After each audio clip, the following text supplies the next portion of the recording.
Hey guys, it's Nathan, and this was a game I played actually pretty recently, about a week ago, I'd say, maybe a little bit less. It's basically Smart versus KYA, and some of you guys may be asking yourself, yo, Dexter, where is PTA in that lineup? Like, who exactly are you playing for?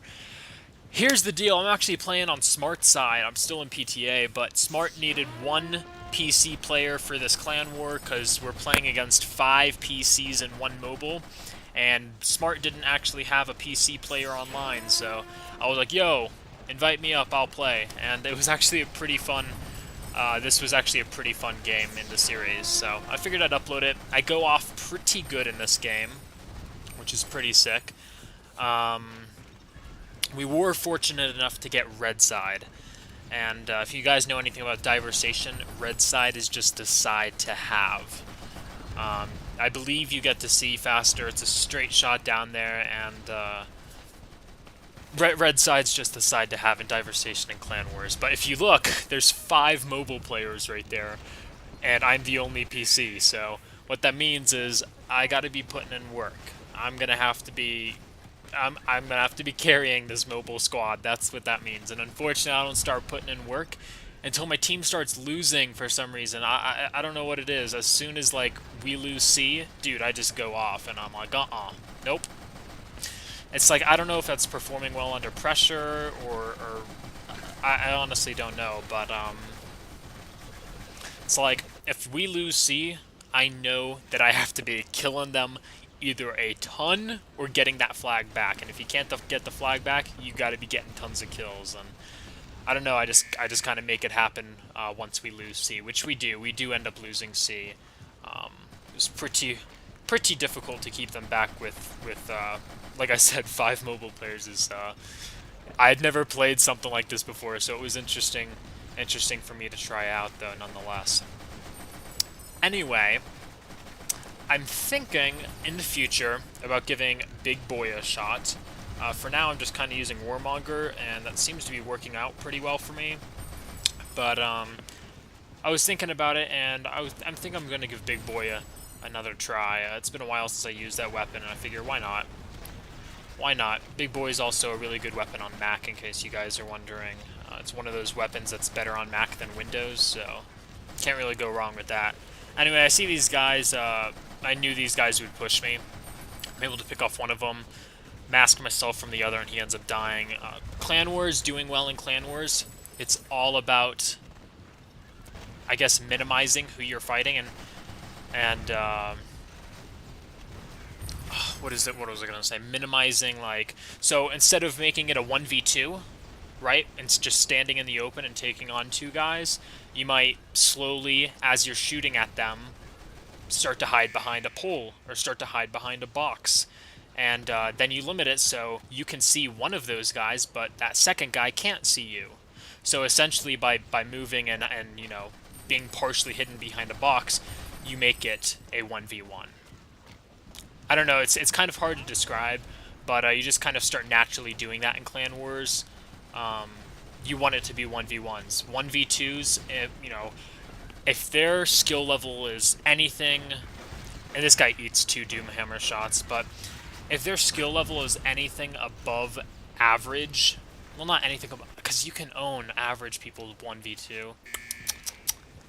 I'm going to say a good player. If you have good players, you are not going to be able to take a 1v2 very often. It just comes down to it being very difficult to do that, and it does not happen often. So the way you come out on top is you don't do 1v2s. You make it a 1v1 by using correct footwork, maneuvering, hiding behind poles. If I see an example of it in this game, I'll shout it out and let you know. But that's pretty much what you do if you want to get good scores in Clan Wars. And here, unfortunately, I push out too far, and, you know, we all know that they can see, you know, where I was standing from my flank. So I pushed out, let them get on my flank, and I ended up dying there. But 14 and 6 here, not the greatest, and I think that even gets a little bit worse later on. And take note of that guy's name, Hawkeye KYA. I was he pushed that box and then he went to the left. Okay, so just remember that little maneuver he did, because he does the same thing later, and I'm able to anticipate it, and that's just one of those things that you adapt to. But anyway, these guys got D, and I didn't want to spawn at D, but it's a good thing I did. This is a learning experience for me, but apparently, because I don't think KYA changed their spawns to D, I think you must default spawn at D flag if you have A, B, and D as blue side, which helps out a lot, because that happens, you know? Blue side sneaks by to D, captures it, and where are they going to spawn? D. So maybe that helps you know to push into B, you know? Knowing the spawn points when they have certain flags really helps out, because not a lot of people, you know, manually choose their spawn points, right? Not many people go, oh, we have D now, I am going to go to D. They go to D because they click spawn and it, you know, auto spawns them at D. So if you know the spawns for certain flag combinations in various maps, you're going to be well off. So I'm not really sure what Bareback KYA is doing here. I don't know if that's some sort of a glitch or if he's just AFK during the match, because I see him playing later. So I honestly don't know. But either way, I know guys are over there. So I believe I end up putting a couple nades over there. But here's one of these cases where I literally just waited too long at a popular nade spot and ended up getting naded there before I could do anything, which kind of sucked. But here I'm looking up. I see all these guys rushing. I see there's a lot alive. There was Gudra, DeWeapon, Hawkeye, like Problem. Everybody was rushing. So I was like, whoops, we're going to throw both these nades off really quick. And here's where Hawkeye does the same maneuver. Here he is. So I pre-fire right here. And for some reason, he just eats bullets. Either way, I felt that, you know, even though I had crappy hit registration there, because I felt like it was a good, what's it called, learning experience, I guess, for you guys. Like, look, here's the same guy going the same way twice, and I knew he would go that way, so I pre-fired that corner, and honestly, those bullets should have hit. So, assuming your connection's actually good, you would have picked up that kill. So, hopefully that was a good learning, teaching experience for you guys. But I pick up Gudra, and me and DeWeapon end up taking each other out. 20 and 11 here. Not the greatest. It's almost a 2 KDR. Almost. But I have to be killing a lot more than this. And that right there is why you sniper spam in Clan Wars, ladies and gentlemen. you just sniper spam, and sometimes you get lucky, I guess. But, no, to be honest, if all you do is sniper spam, it's pretty noob, so... Oh, man. 22 and 12. I'm starting to pick up the pace here. I turn up a couple times, but man, as the only PC player in this squad, I really do need to be the Slayer. I need to be the one getting tons of kills, because the mobile players are not going to be able to do that. And I was actually having an interesting debate with some pro players today. There's a couple players that think that the best... Well, you have two things. I'm going to break this down to you guys. We were talking about mobile versus PC and which platform is easier. Not easier to play, but which one you can be better on. And we were talking, and my point is, I think your best PC player is going to beat your best mobile player every single time. That's what I think. I think the accuracy that you get on PC, you just cannot get on mobile. It is not possible. There's a reason that MLG pros and stuff always mention PC players' accuracies and stuff, because PC players' mouse and keyboard, that is an accurate way to play games. Mouse and keyboard, very accurate, you know? More accurate than controllers for like MLG and stuff. You got your little scuff controller or whatever if you're into Call of Duty or whatever. No, that's not going to beat a mouse and keyboard for accuracy, and nor is a tablet. So we were talking about that, and the argument seemed to be that you can move better on mobile, which you agree. If you guys are actually interested, the argument entailed stuff like when you use WASD on a keyboard, the A and D, your left and right buttons, move you at predetermined sets of speed.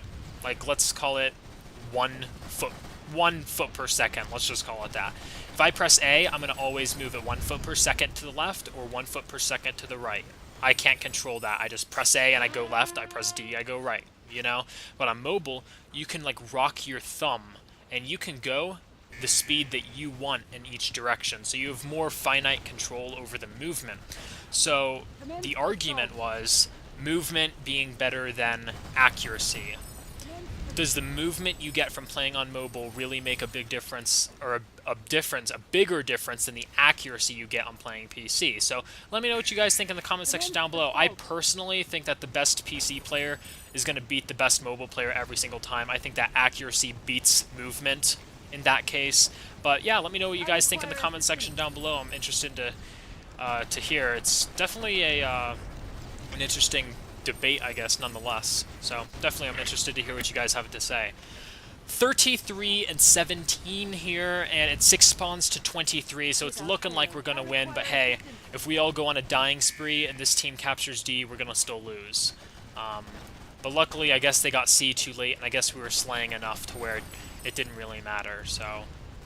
Well, it did matter, but it came down to the wire either way, but we were able to get a couple more kills, so that is good. And unfortunately, this right here is what prevents me from having a 2 KDR. I just get hit by that last nade there before the game ends, and I end up, that was the death that made me not get a 2 KDR. You guys will see the result here, but it was a pretty good game for me. Anytime you break 30 in a clan war against a good clan, it's noteworthy. So 35-18 would have been 35-17, and that would have been a little over a 2 KDR. So very close there, but I thought it was a really good game, and it was fun playing with Smart and leading that mobile squad there. So I hope you guys enjoyed. If you did, go ahead and give me a like. If you have any questions or comments for me, let me know in the comment section down below. And if you're not subscribed, please do so. I will see you guys in the next video. Nathan, out.